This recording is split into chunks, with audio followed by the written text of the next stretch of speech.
കേരളത്തിൻ്റെ സാംസ്കാരിക ഹൃദയമായ തൃശ്ശൂരിലൂടെ കടന്നുപോകുന്ന ദേശീയപാതയിൽ കുതിരാൻ കുന്നിൻ ചെരുവിൽ ഒളിഞ്ഞിരിക്കുന്ന ഒരു അപൂർവ ഗുഹാക്ഷേത്രം.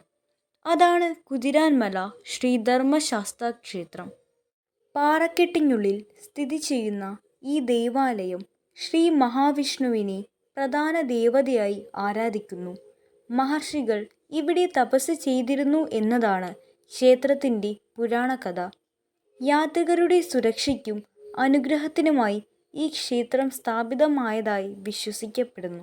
കുതിരാൻ ക്ഷേത്രത്തിൻ്റെ ഏറ്റവും വലിയ പ്രത്യേകത അതിൻ്റെ ഗുഹാരൂപമാണ്. പാറക്കെട്ടിനുള്ളിൽ ദൈവത്തെ പ്രതിഷ്ഠിച്ചതിനാൽ ഭക്തർക്ക് ഇവിടെ അനുഭവപ്പെടുന്നത് ഒരുപാട് ആത്മീയ ശാന്തിയാണ്. ദേശീയപാതയിലൂടെ സഞ്ചരിക്കുന്നവർ ഒരു നിമിഷം ക്ഷേത്രത്തിൽ പ്രാർത്ഥിച്ചു പോകുന്നത് വലിയ ഭാഗ്യമാണെന്ന് കരുതുന്നു.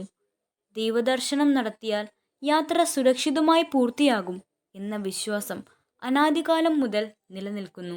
കുതിരാൻ ക്ഷേത്രം ഭക്തിക്ക്, ആത്മവിശ്വാസത്തിന്, യാത്രികരുടെ മനസ്സിൽ സുരക്ഷയ്ക്കും അനുഗ്രഹത്തിനും പ്രതീകമായൊരു ദേവാലയം. കാലത്തിൻ്റെ പരീക്ഷണം തരണം ചെയ്ത് ഗുഹാക്ഷേത്രം ഇന്നും ഭക്തിസാന്ദ്രമായി നിലകൊള്ളുന്നു. ഇവിടെ ഈ അമ്പലത്തിന്റെ ചരിത്രപരമായിട്ടുള്ള ചരിത്രം പറയുകയാണെങ്കിൽ രണ്ട് ടൈപ്പിൽ പറയാനുണ്ട്.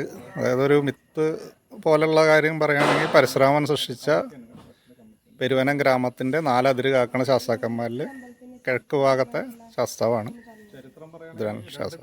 പിന്നെ ഇവിടെ കുതിരപ്പുറത്തിരിക്കുന്ന അയ്യപ്പനാണ്, അതാണ് സ്പെഷ്യാലിറ്റി. പിന്നെ ഞങ്ങളുടെ കുടുംബപരമായിട്ട് വന്നത് ഇതൊക്കെ കഴിഞ്ഞ് ഈ റോഡിൻ്റെ റോഡ് പണിയണ കോൺട്രാക്ടറായിരുന്നു നമ്മുടെ കാരണവർ. ആൾ റോഡ് പണിതുകൊണ്ടിരിക്കുമ്പോൾ ഇവിടെ വെച്ചിട്ടൊരു ദർശനം കിട്ടി. അങ്ങനെയാണ് ഇത് വന്നത്. പിന്നെ കൊച്ചി രാജാവായിട്ട് നമുക്കിത് സ്ഥലം പതിച്ച് വന്ന് റോഡ് പണിയണ കോൺട്രാക്ടറായിരുന്നു. അതിനെപ്പോഴും കരമഴിവായിട്ടുള്ള സ്ഥലമാണ്. അങ്ങനെയാണ് ഇത് ഞങ്ങളുടെ കുടുംബത്തിലേക്ക് വരുന്നത്. പിന്നെ ഈ തുരങ്കത്തിൻ്റെ ഭാഗമായിട്ട് ഇവിടെ വന്നിട്ടുള്ള മാറ്റങ്ങൾ, ഈ ഒരു അമ്പലത്തിന് വന്ന മാറ്റങ്ങളൊക്കെ. തുരങ്കത്തിന് ഭാഗമായിട്ട് വന്നുള്ള മാറ്റങ്ങൾ എന്ന് പറഞ്ഞു കഴിഞ്ഞാൽ സാധാരണ സുഖമായിട്ട് വന്ന് പോകാനുള്ള വഴി നഷ്ടമായി. ഇപ്പോൾ ഇവിടേക്കായിട്ട് വരണം. അപ്പോൾ അതിൽ നമുക്ക് വരുമാന നഷ്ടം ഒക്കെ ഉണ്ട്. ആൾക്കാർ വരുന്നത് കുറവാണ്. ചില കാര്യങ്ങളൊക്കെ ഉണ്ട്. പിന്നെ റിമോട്ട് ഏരിയയിൽ പെട്ട പോലെയായി.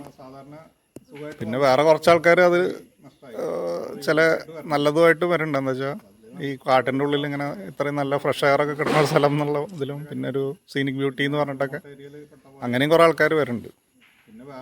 പിന്നെ ഇത് ഈ അമ്പലം ഏത് ദേവസ്വം ബോർഡിന്റെ ഭാഗമായിട്ടാണ്?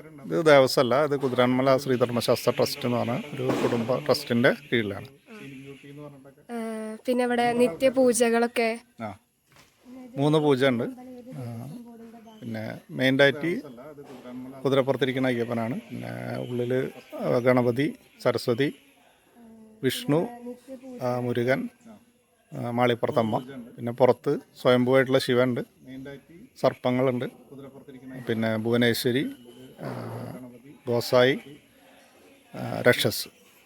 പിന്നെ റോഡിന് പുറത്തായിട്ട് കിരാതമൂർത്തികളുടെ പ്രതിഷ്ഠ. ഏത് മാസമായി ഈ അമ്പലത്തിന് കൂടുതലും പ്രാധാന്യമുള്ളത്? എപ്പോഴാണ് കൂടുതലും ആൾക്കാരൊക്കെ? പ്രാധാന്യമുള്ളത് മണ്ഡലമാസം സമയത്ത്, അതായത് ശബരിമല സീസൺ ആ സമയത്താണ് കൂടുതൽ ആൾക്കാർ വരുന്നത്.